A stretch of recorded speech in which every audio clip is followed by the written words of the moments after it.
but women's need to,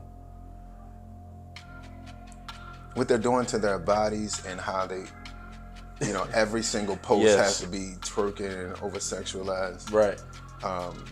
Because women naturally, I'm not gonna stay on this long because I'm not Kevin Samuels or nothing like that, bro. Me and my homies was making the news at 14, 15, bro. Right. I was 10 times worse than them. So you don't know, Shorty might end up being the next CEO of something, running some companies, Right. changing the world. You Right. don't have a clue. You don't Man. have a bro. We got a saying, bro. Wake up and kill shit. Right. Wake up and kill shit. Right. Straight face. Let's killer eyes. You know what I'm saying? I wake up and I kill shit. And with my Earn program, all these different programs, and I was financing it through my parties. Right. You know what I mean? Right. So we've been having big, as a matter of fact, the parties have funded most of the businesses that I have. And, Okay. and people ask me sometimes about the parties. I'm like, yo, first off, the party saved my life. Right. What's going on? You just tuned into The Invisible Lad. I have an extremely special guest with me here today. My brother, good friend. I mean, if you don't know this guy and you live in Baltimore, it's just something wrong because he's absolutely iconic. Without further ado, go ahead and introduce yourself, man. Oh, peace. My name is Daiwi Sewell. Okay, cool.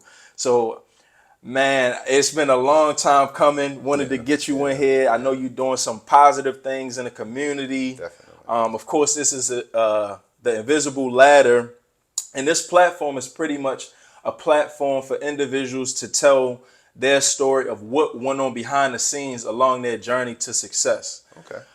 So let's hop right into it. I don't even know where to start with you, man. Like, coming up, I mean, obviously I knew you started in the school at some point, but wherever you want to start, let the people who have some background or history on where you come from and Yeah, things of well, that nature. yeah, so I think we met around the school. Right. And the school was perfect for me because I was finding my way in this new world, and we'll get into that, kind of reinventing myself and figuring out what it is that I was passionate about. And I Right. found my purpose. And which ultimately my purpose is grow, right? Grow is Grow Community Care, which I own a mental health facility. I'm licensed in the state of Maryland to provide behavioral health services and therapy. Right. And I started the nonprofit around that time, which was Grow, the nonprofit, maybe even a little bit before the school. But before we got to the school, I was in the music industry for years. Okay. And that was my thing for quite a while. Now, when you say music, like what part of the music industry were you involved in? Yeah, so Ruffins, they my brothers. Okay. They from my old neighborhood, and we used to get into the studio and put together demos and things like that. And I was working on some projects of my own. I was developing my own label, which ultimately became The Black Records, but we'll get into that too. And yeah, then Charlie and David ended up scoring the deal, linked up with OG out in LA, and then we ultimately linked up with Troy Patterson. And Troy, the one who got us that record, No More Shopping Sprees, and the rest was history. We literally started traveling the world. It was over. We was traveling the world with Destiny's Child, Mary J. Blige, and the biggest names you could think of. And we was off to the races. And that experience of traveling the world, I mean, literally traveling the world, every continent, many of the countries, it just broadened my view of the world. Right. And I always tell people, I'm just like, if you don't vacation or travel, you're actually doing yourself a disservice because, when you get to interact with these different cultures and other people, for me, it just makes me feel a lot grateful because, a lot of the countries are third world countries. And, just to be able to see how we live here in the U.S. in comparison to some of those other countries is just a blessing, but the culture, none of the other is great too. I have somewhat of a different take on that. So, tell me what you think about it. Yeah, I mean, we'll keep going. Yeah. In terms of countries, right? Keep going. My experience is that a lot of people don't want to come to the United States, right? Because what we consider blessing a lot of people doesn't necessarily consider blessing, and I That's don't true. either. And That's true. I had to redefine myself because when I first started stepping foot on the soil in Africa, a gentleman told me that I think like the white man. I did not have a clue what that meant at the time. Okay. I spent almost a decade studying, doing self-reflection, and evolving, and I came to understand what that meant, but Right. so much more. But anyway, back to that point. So if I try to just sum it up in short, right? So like in South Africa, right? I was staying there for a while. I was in Cape Town, and some of my friends they don't want to come here because they're looking at like one, the food kills us, I was just about right? you was reading my mind. Yeah, bro, the food literally kills us. We live in a plutocracy, right? Where we say we have a government and we That's for have the freedom of people. choice. Right. No, no, no. We live in a plutocracy that's run by the elites that have the money, right? So they're allowed to poison us, and it's called a syntax, right? And then they lobby, right, to do these things to us. So the people that's supposed to be in our best interest up in Capitol Hill are not in our best interest. They do whatever the lobbyists Right. do for the do for the corporation. So they're killing us with the food, right? Right. Then the other thing is, like honestly, bro, sometimes it's just too many options. Right. So, like, I know if you get, yo, I know if you get one time I got to South Africa, right? One of my friends, we went to the market, right? I said, I wanted some peanut butter crackers, right? Right. And they like, you go to out such and such and get the peanut butter, and then you go to out such and such and get the crackers. I'm like, nah, bro, I just want a quick snack. You know? Right. They tripping off of me, right? Right. But they were saying like it was just way too many Options. options, No, right? that makes sense. And sometimes it can drive you crazy, especially when we find out that those options are killing you. You know? Yeah, that's real interesting. You was reading my mind when you spoke about the food because I have friends from Portugal. Okay. They're here, for 6 months out of the year. Then they go back to Portugal and they eat the same diet, but they lose weight. And it's just like, they charge us for organic food, but the food is supposed to be pretty much organic anyway, without infusing the toxins. Listen, this I've been telling people for the longest. I said, bro, we're literally allowed to kill the citizens with the food. These corporations who make money globally, right? They can't even do the stuff they do here elsewhere. Right. Right? And Heinz ketchup is a small example. I've seen somebody post this recently. I've known it for a long time. Yeah, right? I've seen it. I know exactly what you're talking about. Heinz ketchup sells ketchup here. The exact same company, the exact same Right. product. But they sell a different version of it Right. in the UK, right?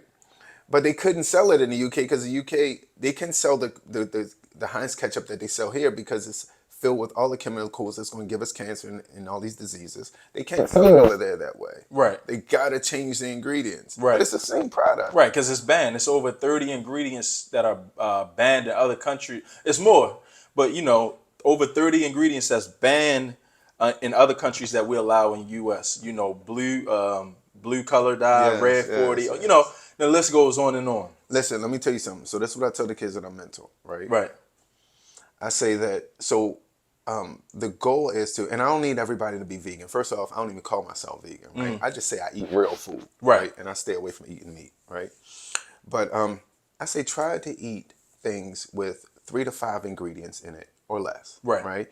And if you're trying to rush, you're trying to get a quick snack at a store or something like that, obviously nothing at a gas station or nothing in 7-Eleven is food. Right. But if you hungry, trying to do a quick snack, try to get something with about 5 ingredients. Right. And I tell them like Tostitos or the plantain chips. When you look on the back, all it says is plantain, olive oil, Right. and maybe salt. Right. Okay, you know what those ingredients are. Right. When you turn the ingredients And in you the back, start, you like, what is this? and it's 30 ingredients, Right. and you can't even pronounce 25 of them, it don't belong in your body. That's crazy. It's kind of simple. That's Kinda crazy. simple. That's crazy. So you were in the music industry, traveled the world. Fast forward, Yeah. you start grow. Yes. What led you, or what drove you to start grow? What created or sparked that interest for you to start that company? Well, it started with the nonprofit. Okay. Right. And the nonprofit is all about the passion, right? So So even when we was at the school, right, I used to get into it with some of the staff because the kids that they thought was the most disrespectful or the wildest ones or the ones that was really violent, they wanted to collectively amongst the staff come together to try to get them kicked out of school or withhold some privileges or whatever it was they wanted to do. But I was always rocking with the Right. different kids, and they would say stuff like they kind of looked at me as an enemy, right? Right. Because I wasn't colluding with them Right. to go against the shit. And make no mistake, you know those kids. Right. Yeah. You know what's up with those kids at Right. that school, man. But it meaning that they was, they would cuss a teacher out. They might, be violent and sure. But to get to the point that you're asking me, the passion to start grow comes from my background and how I came up. And I promise you, I used to say it all the time. I'm like, those kids in that school ain't a fraction, Right. not even slightly as bad as I was. And they looked at it as horrible, like the way the staff talk about them, or the fact that they in level 5 and they, bro. Me and my homies was making the news at 14, 15, bro. Right. You know what I'm saying? And it's just so I don't look at them the same way because I tell people that's worth having a conversation with, I was like, okay, a lot of times I'm in a suit when I'm having business meetings, and I used to talk to the director of the school. That was Right. my girl. That was our girl. Yeah. But I used to say to people like her, I'm like, listen, man, you having this conversation with me? I'm in this suit. I speak well. Right. All right. Those kids ain't a fraction as bad as I was, right? You don't know how they gonna turn out. Right. You know what I mean? And I actually had a conversation with one teacher in particular who I we had a disagreement about Right. this, because one of the kids was super disrespectful, and she thought that I shouldn't deal with them on the level I was dealing with them on. But I just wanted people to understand, if you respect me, if you rock with me, let me let you know a little something. Right. I was 10 times worse than them. So you don't know, Shorty might end up being the next CEO of something, running some companies, Right. changing the world. You Right. don't have a clue. You don't have a clue. You're making a great point. Even throughout my journey, what I realized is that nobody's perfect. You have to have grace for people. If God can forgive a person, why can't I? And it's not to say that you still allow a person in your life, but you gotta understand that a lot of people are doing the best that they can with their certain state of mind. So, great point. As far as like just rocking with the students, like I can really appreciate that because we need men, especially black men like yourself in the community that can guide these young men in the right direction. Yeah. And see the potential in them. Yes. You know what I mean? Yeah. So that's where the passion from developing grow. And grow is an acronym for getting ready for obstacles in the world. And so that's what I started doing, and developing that passion, developing the program itself, and then ultimately developing Grow Community Care, which is the behavioral health aspect of things. So that was the passion behind creating Grow. That's awesome, man. I love it, and if there's anything I can do on my end, like I said in conversation earlier, prior to this interview, that I can do in terms of, helping you and supporting what you got going on, I'm always willing to do that. And I appreciate the donation because that's going to go to one of my kids. He's a really good, solid dude. He takes part in I have a program called the Learn to Earn program. I'll explain that in a minute. He's tall. He got kind of big feet, and he'll really appreciate what you donated. So, yeah, he's in. So the Learn to Earn program. As a matter of fact, the Learn to Earn program. Salute to our Governor Westmore, man. Big shout out to Governor Westmore for reaching out to me. He called me one day, just out the blue, man. Surprised me, shocked me, and I'm in the car, man, and I get a call from a blocked number, Right. And yes, I answer it, and he's like, "That Weed is Westmore," with his voice, whatever. And I'm so shocked, bro. Right. Listen, man, I'm laughing, I'm cussing. I'm like, man, what you talking about, man? Like, I was so shocked that he called me. I'm like, and he called me. He was talking about the Learn to Earn program. Well, he's talking about grow in general. Right. But he mentioned Learn to Earn program, and he essentially was saying that he loved what I'm doing and he was want to support it. And I was like, man, how you even know what I'm doing? He like Right. he said, man, I'm one of your biggest fans. I said, get them. It was just it was over the top for me. You And never know who you watching you. never know who's You know, and watching. that's why one of the things that I talk about on the invisible ladder is, find a compelling reason why you're doing something and keep doing it, because that, by moving forward, it might be one person that you inspire. You know what I'm saying? So, your journey, your path can impact people that you don't even know. I'm glad you said that, right? Because let me tell you something. The phone call that came after that was City Council. They called me the same way, and they come supporting Learn to Earn program, right? The same way, and the level of support they're coming with is next level, right? It's interesting that you say that because I have been doing this work for almost 20 years, bro. I have never Sowing the seeds. received one grant. And if anything, the invisible ladder, what people need to understand, because this is about successful journeys or journeys, Right. right? They need to fall in love with the journey. Journey. They need to Exactly. find their purpose Right. and get away from this social media microwave society thinking stuff Yes. is going to happen overnight. Because Yes. everybody rich. They post a video or reel. They cutting a ribbon to a store they ain't made a penny for, and then the next week they in a Bentley, right? And everybody got $60,000 watches on. Right. I don't get it, but I'm just saying that more often than not, it's not going Right. to happen overnight. Right. And to be real with everybody out there watching this podcast, if you're looking to be an entrepreneur, that's a beautiful thing. But be ready to not make a penny within 5 years. If you're getting into a business and you're starting a business and you are looking to make $1 within 5 years, you're probably going to be disappointed. And realistically, it That's the takes 10 truth. years to build a brand, That's a true. solid brand. So, with that said, I have been doing this work. I have been developing programs like Cash App Classroom, Learn to Earn program, all these different programs, and I was financing it through my parties. You Right. know what I mean? Right. So we've been having big. As a matter of fact, the parties have funded most of the businesses that I have.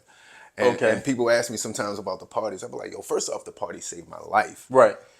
because when I came back, Pay attention. He giving y'all nuggets. You can find a way to do whatever it is that you need to do. You just yeah, gotta, you yeah. know what I'm You got to saying? figure it out. You got to figure it out. So what I did was I knew that ultimately, so developing grow community care, right? Right. So everybody's catching this wave of, oh, I could get a licensed PRP or I could get some type of behavioral health license and I can make millions of dollars because nobody's birthing entrepreneurs or multimillionaire entrepreneurs like the mental Right. health industry right now. It's Right. just not happening, right?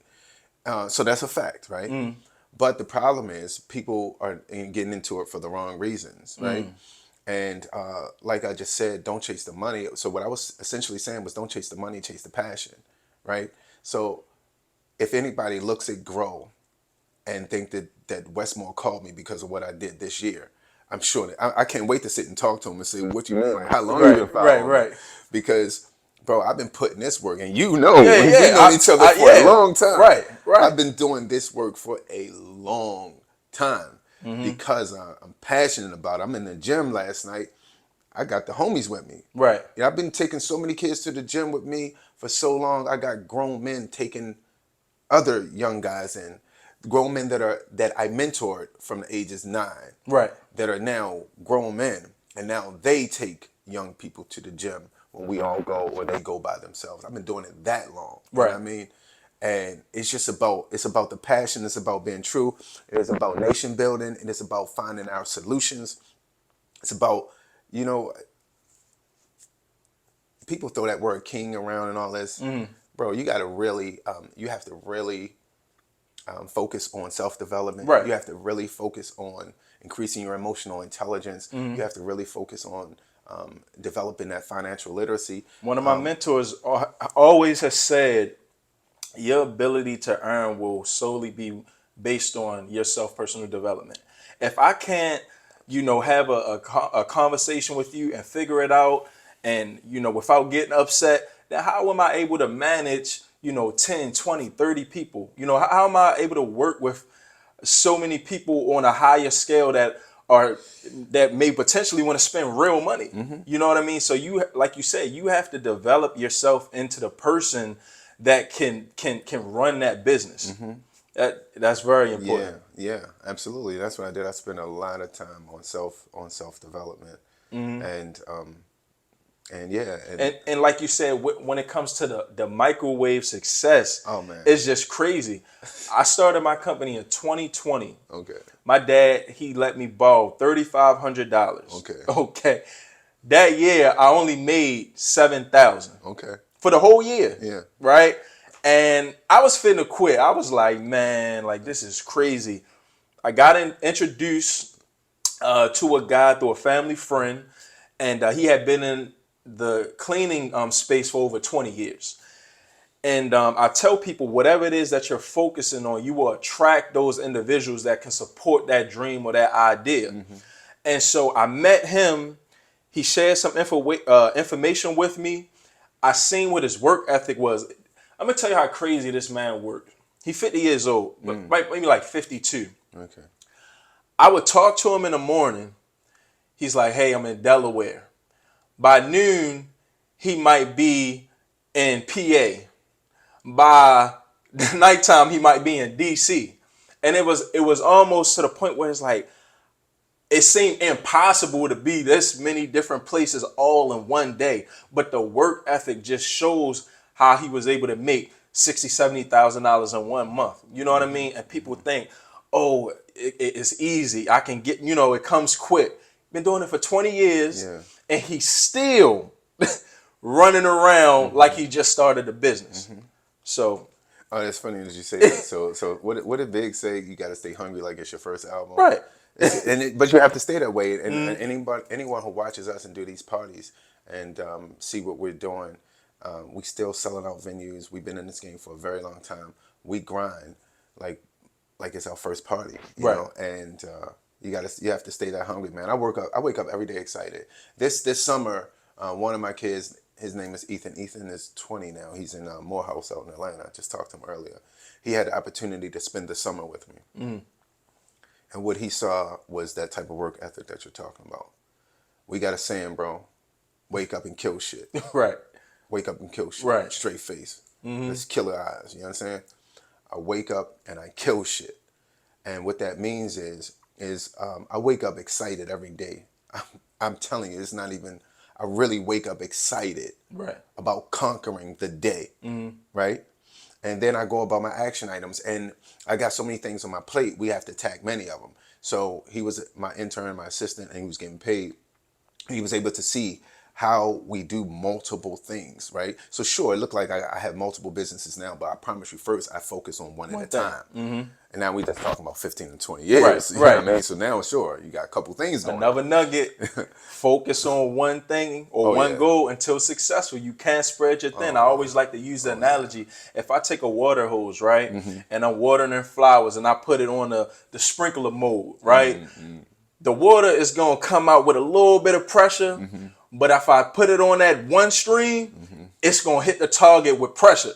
You know what I'm saying? And whatever it is that it's focused on will get a lot of the attention, and so you get my point. No, let me add to it. Yeah. Let me add to it, right? Yeah. So let's get technological for a second.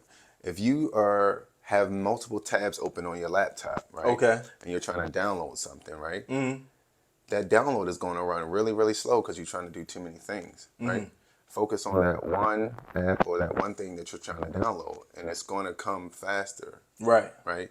So that's how I approached everything. I knew everything that I wanted to do, but it was stepping stones to it, Right. right? Because I planned with the end in mind, right?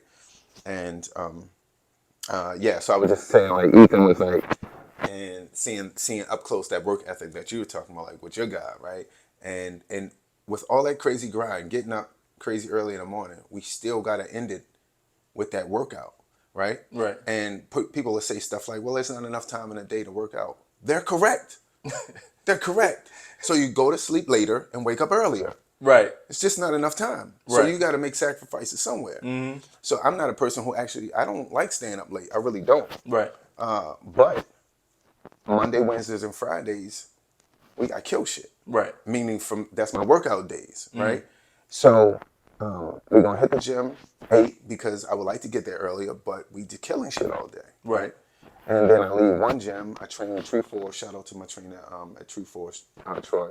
I'll leave there, and then I got to go to Golds because I get on the Stairmaster for an hour. Right. You know what I'm saying? Kill shit, and I might. If you know about that Stairmaster, that's Yeah, crazy. yeah, Stairmaster. Boy, yeah.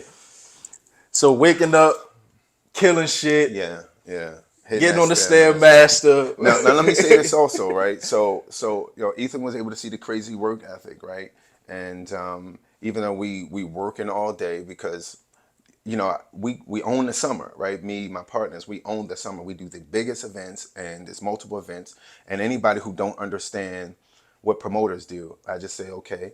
Whenever you hear people talk about planning a wedding and how stressed out they are planning a wedding, Right. just imagine planning a wedding every month. Right. You know what I mean? And we bring in a lot. We do well. We do really well. So we might have multiple events going on because it's not just our big events. We also have other events that we do throughout the summer. That's one thing. And then I have multiple businesses. Now, I'm going to ask you this question. You don't have to tell me the exact number because I know the viewers want to know. What could one make if they put together a successful event as a party promoter? Like, you don't have to tell me exactly, but like, what could one make? Because I know you guys do some crazy parties in the summertime, but like on a scale, like if somebody had a nice party and they put the event together right, what could be a realistic expectation? Yeah, well, I mean, it just depends on what level you on. So if you're on a level that we're on, we bringing out upwards of 1,000 people. Our VIP sections are upwards of $1,000, basically around 650, 700. And as you know, we sell out about 45, 50 VIP tables per event. So y'all do the math. Yeah, y'all do the math. We ain't on here showing off. We ain't in here to show off. Yes. So that's phenomenal. I wanted to make another point Go though, ahead, yeah. because it's very important to talk about that work ethic and how hard I work, right? Yeah. But I also want to point out how well I take care of myself, right? I take great care of myself. So Monday, Wednesdays, and Fridays, I might get those workout days in, but I promise you, the way I'm gonna soak later, the way I'm gonna eat, the way I'm gonna wake up every single morning and stretch and take care of my body. I have to balance that with the whole thing so people can understand it, because sometimes we keep hearing people say stuff like, "Oh, I never sleep, I never sleep, I never Right. sleep," and black people think that's success. No, Right. bro, that's death. Right. That is death. Right. So we have to rest really well. Right. And resting and taking care of yourself and your mental health has to do with finding the things that give you peace. I'm not talking about happiness. I'm talking about peace, right? So you got to eat right. You have to drink the right things, because you have two minds, one here and one here, right? And if you don't put the right stuff into them, you're going to be toxic. So yeah, it's amazing that you say that, because it absolutely links to the mental health.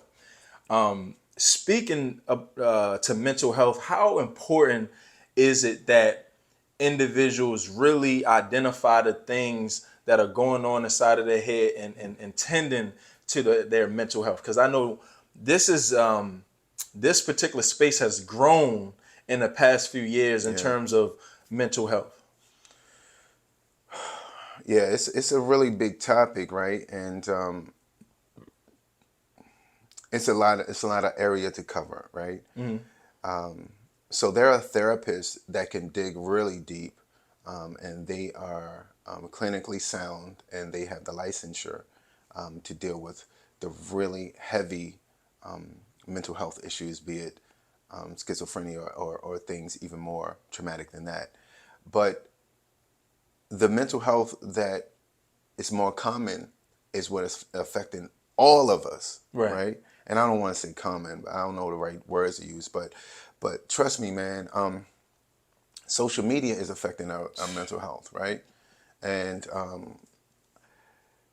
honestly, I think the ones who's getting hit the hardest with social media. Oh wow, I just think I'm going to be biased if I say this, but women and children. Yeah. Right. And I don't want to exclude men because I know we getting hit too, but women's need to what they're doing to their bodies and how they, every single post has to Yes. be twerking and over sexualized. Right.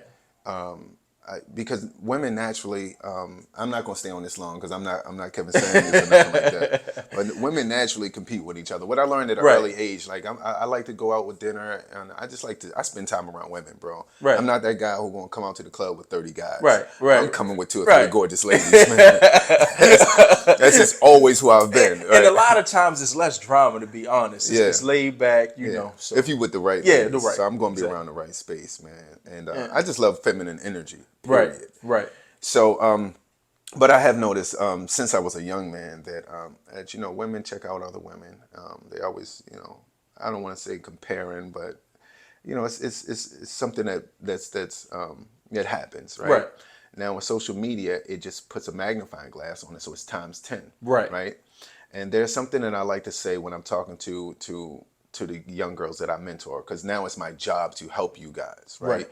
And not be critical of women, but it's my job to help you guys, right? And I say that I want you to beware, right? Because we now live in this society, right, where the jailers are the prisoners and the prisoners are the jailers, right? Mm-hmm. And I'm explaining what that means. So on social media, you have these people flaunting all of this, like, you know, expensive Material, but bags, yeah, it's just materialistic stuff, material. right? Yeah. They go and get their body done, and then they in the gym like they just worked and earned that body, right? Or they saying I'm a boss, I'm a boss, I'm a boss, but somebody gave you these things, right? Right. So you're putting these images out there. So then you're the jailer, right? Right. You're creating this idea that's locking people into it, and the people that's being locked into it, the prisoners, they're looking at it. They don't have the bags at the time. Right. They don't have their body done at the time. They're looking at you and feeling horrible about themselves, Right. right? So they're the prisoners. They're the prisoners to that idea. Yeah. So what do? They're gonna follow suit. Whatever they gotta do, and we To get know it a lot right. of them gonna do Some whatever. yeah. Yeah. And they do what they need to do to get what they feel they need to get. And the first thing they're gonna do is pick that phone up and become a jailer Right. and post, I'm a boss. I got all these expensive bags. Look at my body. They always got wave the camera up and down their Right. body. Every post, every picture. So now somebody else is Become looking at addicted that. to it. So we live in a jailer and prisoner society where the jailers are the prisoners and the prisoners are the jailers, and it's a vicious Right. cycle. So it's playing on our social. And to be honest, I can actually speak to that because I was a victim of it. I would look at my phone. I'm like, man, I'm spinning my wheels. I'm working extremely hard every single day. Like, how is it that I cannot get this? And you're continuously comparing yourself to people that it's like you said, it's either fake or it was given to them. Now, I'm not saying some people don't work hard and some people don't attain these things, but the majority of it, that you see is not real. And it wasn't until I went to therapy that I realized, or counseling rather, that I realized the material things don't identify who you are as a person. It's the intangible things, character, your mannerisms, the way you treat people is what give you value and self-worth. So I think it's very important that we, focus and address these mental health issues so that we can overall be better for ourselves and for, the people that we associate with. Yes, yeah, absolutely. I like the way you worded that because, first off, if a person is having that successful life or not, it shouldn't affect you in that way, Right. right? When you look at that phone, it should not make you feel bad, right? I mean, naturally, you want to work hard and have some things. I get it, right? But if you have to get to a point where you know your vibration, Right. you know your peaceful space. Again, peace, not happiness.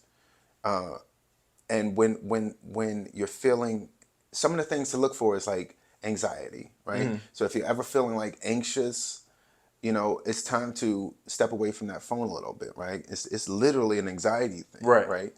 You step away from the phone, and here's some tips, some nuggets for anyone who's trying to figure out how to step away from the phone. Because if you think you're not addicted, I promise you, we all are. So some of the strategies I use when I'm trying, and I don't. We all addicted. So Right. let me just put myself in the same with everyone else. But if I don't have a party going on, bro, I'm rarely. If I'm not selling something, I'm Right. rarely on there. You're not going to see me posting pictures of myself looking for attention. I don't need accolades. I don't need the validation. Right. I rarely post myself even when I'm promoting a party because I'm really not that. I'm not. That's not who I am. Right. Right. So, but I do just like everyone else. I go online. Right. Now, if I find myself going online too much, even if I have a party going on, right, what I start doing is saying, okay, we actually get addicted to the whole motion of being on the phone, right? Kind of like smokers, right? Right. Smokers that's trying to kick smoking, they realize that they're actually addicted to that whole motion of Right. doing like this to Right. their lips, right? Yeah. So Right. what they did was their therapists and people who came up with these studies wanted to replace that motion with chewing gum, right? So you do that Okay. and then you pop chewing gum in, now your mouth is moving and that area is busy. So I use the same philosophy, Right. right? So you're used to picking that phone up. You're addicted to that motion even before you get to the adrenaline part of looking at the screen, right? So there's so many things that we need to do, and I've been doing it all this week actually. There's so many notes in my notepad that need to get categorized and organized. There's so many pictures from all the parties that need to get categorized and organized. There's so many things I need to go through on my different accounts. I have many different accounts. I need to go through with the fine tooth comb and figure out what I've been billed for, I shouldn't have been billed for, all these different things. There's so many things we can do when we pick up our phone, right? That's good. That's So good. yeah, Yeah. and you're gonna Yeah. find yourself being so busy, those hours that Doing. you wasted on the social media, you're gonna do You something just converted productive. I'm it. telling I you. I'm like that. telling I you. like that. I'm telling you. I'm actually, what I typically do, and this is cold turkey, but I just delete the app from the phone. Oh wow. I'll delete, like, this year I deleted Instagram for 6 months. Nice. I deleted for 6 months. I deactivated my Facebook, and after the first 2-3 days, the habit for me is just gone. Like, oh, Good. it's not on there. Good. So I do something else. But Good. so let's talk about the Cash App Cash App earn. Classroom. Yeah, Cash App Classroom. yeah, Yeah, Cash App Classroom is really dope. I created it during the pandemic because, again, people was at home. All these kids is at home. Nothing's going on. Nothing's moving. The world literally shut down. right, Speaking of mental health, it's right, driving people crazy. They can't go out. They can't do anything. The parents are going crazy because the kids are not busy, and the kids are driving the parents crazy, and the parents might be driving the kids crazy. right, It's unhealthy all the way around the board. Social skills is plummeting. It's not healthy for us, right? So I created Cash App Classroom because I love to teach, man, and I love to talk about financial literacy. I love to talk about budget and saving. I like to teach, man. That's what I am right. naturally, right? From a mentor standpoint, I ain't trying to be no teacher in the classroom. No, first off, because let me get this Right. straight. So just so my mindset is fully understood, I don't trade time for money, right? Right. I don't trade time for money. I don't have like an employee's mindset. Nothing's wrong with that. But I look at how to multiply sweat equity, Right. right? And turn that into revenue. Right. So that's why I'm not interested in teacher stuff. Salute to the teachers though, because you guys are superheroes. Absolutely, absolutely. But I like to teach the way I do it on a mentoring standpoint, or doing it how I did virtually. So Cash App Classroom, I literally just did like this. It wasn't a podcast, but I whipped the phone out and I was at my office Okay. because we couldn't travel anywhere, but I could sneak to my office, Right. right? And I just got online and started teaching kids about financial literacy. And then the reason it's called Cash App Yeah, I was going to Classroom, ask you about that. Like, where did the Cash App because come they in? get paid in real time for the information that they learn. And when they answer the questions during a Q&A session, right? Okay. They get paid in real So time. who's paying the kids? I pay them Okay, okay. out of my pocket. Supporting the community, man. We need Yeah. more men like you in the community that are just, creating a positive outlook and outreach all the way around the board. Whether it's party promotions, whether it's, the nonprofit, the mentoring. I mean, you're doing it all, man. Yeah, I appreciate that, man. So, for the future, I know you've reached a great level of success currently. What does a future hold for Dowie? Like what are some projections or some things that you have in mind or are working towards currently? Yeah, so definitely the future is grow community care is the future. Okay. We just opened up an office downtown, and Congrats. yeah, we're going to open up multiple offices. And one of the ways that we do that is we are going to publish the curriculum that I wrote. We're going to publish the books. The curriculum is a grow curriculum, and it helps schools. The book is called Conversations with the Boys, and that's going to essentially help parents. So mothers come because they say, okay, my son needs to be in a grow organization, grow program, because they need these different things, life skills, mentorship, whatever it is that's needed. Right. The book is going to help them. Right. Okay. So once we do that, then my team helps with the marketing and promotion of all that we have going on. We actually about to shoot a documentary right now for the Learn to Earn program. Include, Okay. salute to again Westmore and my guy Nick Mosby at the City Council.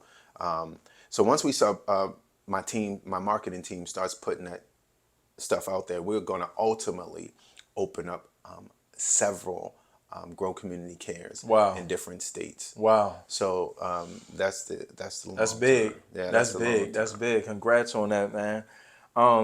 So closing out, where can individuals that want to get involved or support the cause reach you at? Like if you have an Instagram, an email, I'll put everything in the description of this video.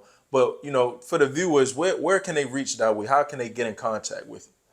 Yeah, I would definitely appreciate everybody if you could follow our social media page on Instagram.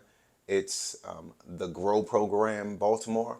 So that's the Grow Program Baltimore. I'm sure, like you said, you'll put it in the Yeah, I'll put caption everything in the below. description. Yeah. Yeah, and that's like, social media is this way where you can just Right. interact with people on Right. a daily basis. So that's the best way. And of course, when you go in there, our website is in the bio, and you can start there. And then I'm sure you can reach out to me, shoot me a DM, and we can take it from there.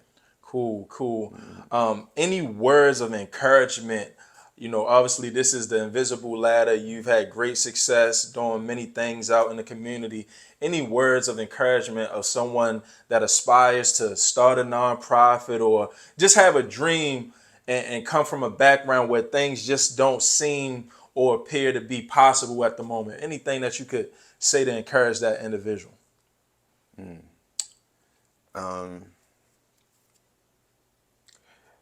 I would say,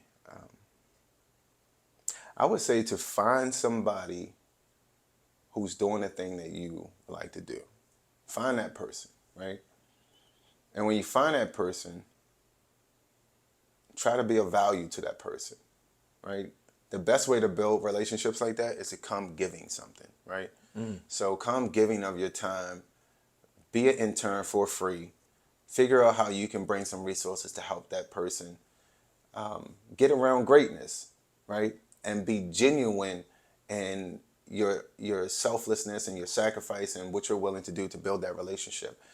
Because once you understand how the universe flows, then you'll say, okay, cool. Instead of looking at great people and being intimidated or wanting to hate on them or you're going to realize that getting around them and assisting is how you get in that flow of the greatness. And that's what I would say to people. Good stuff. I appreciate you coming to the Yes, sir. Invisible Yes, sir. Ladder. Yes, sir. See you guys in the next video. Peace.